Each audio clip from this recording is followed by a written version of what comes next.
রেসিডেন্সিয়ালের একটা 16-17 বছরের ছেলেকে গুলি করে মেরে বেড়া হয়েছে। পুলিশ বাহিনীর সাথে, র্যাবের সাথে, ডিজিএফআই এর সাথে লাঠি নিয়ে, অস্ত্র শস্ত্র নিয়ে সাদা পোশাকে ছাত্রলীগ যুবলীগ কেন হামলা করবে?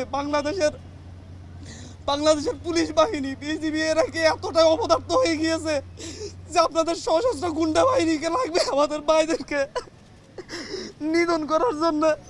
আমি আজকে সকালে পত্রিকা পড়তেছিলাম, পত্রিকায় দেখলাম যে বিভিন্ন মন্ত্রীরা, ক্ষমতাসীন দলের বিভিন্ন নেতারা হুমকি দিচ্ছেন এরপরে যদি আন্দোলন না থামে ওনারা দমন করবেন। ওনারা ছাত্র আন্দোলন দমন করার চিন্তা করেন। ওনারা ভুলে যাচ্ছেন 1952 সালে দমন করতে গিয়ে পাকিস্তানি হানাদাররা ব্যর্থ হয়েছে, 69-এ ব্যর্থ হয়েছে, 64-তে ব্যর্থ হয়েছে, 66-তে ব্যর্থ হয়েছে। ওনারা কিভাবে সফল হবেন? ওনাদেরকে এখনো বলবো, আমাদের প্রতিটা ক্যাম্পাসে নিরাপত্তা নিশ্চিত করুন, আমাদের ভাইদেরকে ছেড়ে দিন।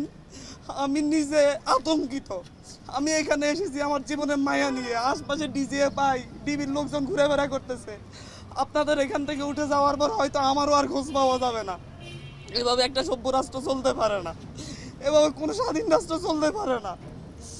আমরা